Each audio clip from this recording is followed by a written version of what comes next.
গণ অভ্যুত্থানের মুখে আওয়ামী লীগ সরকার ক্ষমতাচ্যুত হওয়ার পর ৬ মাস পর বুধবার রাতভর ধানমন্ডি ৩২ নম্বরে শেখ মুজিবুর রহমানের বাসভবনে ভাঙচুরের ঘটনা ঘটে।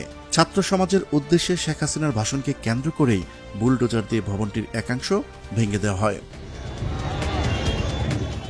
পরদিন বৃহস্পতিবার সকালেও ভাঙচুর হয়।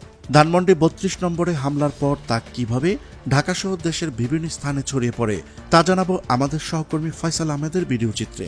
চলুন শুরু করা যাক। বিরতির পর বৃহস্পতিবার সকালে ফের ধানমন্ডির ৩২ নম্বরে শেখ মুজিবুর রহমানের বাড়ি ভাঙ্গা শুরু হয়েছে। সকাল পর্যন্ত বাড়ির সামনের অংশের অনেকটাই ভেঙে গুঁড়িয়ে দেওয়া হয়। সকাল 10টার দিকে ঘটনাস্থল থেকে আমাদের সহকর্মী ফয়সাল জানান, রাত থেকে চলা কর্মসূচি কিছু সময় বিরতি দিয়ে আবারও চলছে। শত শত মানুষ এখানে রয়েছেন। আজ সকালে ফজরের নামাজের পর শতাধিক নতুন মানুষকে ঘটনাস্থলে দেখা যায়। ধানমন্ডি ৩২-এ জড়ো হওয়া কয়েকজনকে বলতে শোনা যায় তারা স্বৈরাচারের কোনো চিহ্ন রাখতে চায় না, এজন্যই বাড়িটি ভাঙ্গা হচ্ছে।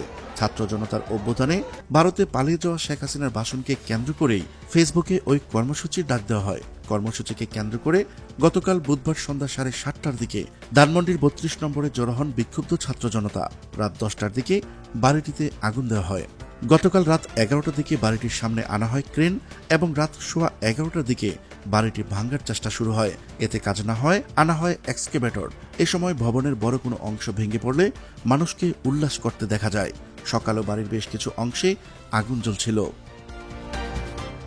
বাড়ির বিভিন্ন অংশে বিভিন্ন রং দিয়ে লেখা হয়েছে স্বৈরাচার সাবধান এবং অপরদিকে ঈদ মুবারক স্লোগানে মুখরিত হয় গোটা ধানমন্ডি।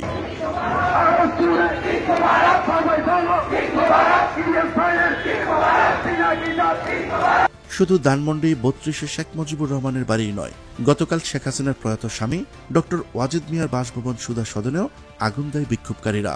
এই ভবনটি ধানমন্ডির ৫ নম্বর সড়কে অবস্থিত। এছাড়া গতরাতে দেশজুড়ে বিভিন্ন জায়গায় শেখ মুজিবের মুরাল, শেখ হাসিনার আত্মীয় সহ আওয়ামী লীগ নেতাদের বাড়িতে ভাঙচুর চালিয়েছে বিক্ষুব্ধ জনতা। প্রিয় দর্শক, আজ এ পর্যন্তই। দেখা হচ্ছে পরবর্তী ভিডিওতে। ততক্ষণ পর্যন্ত মহান আল্লাহ তাআলা সবাইকে ভালো রাখুক, সুস্থ রাখুক। আল্লাহ হাফেজ।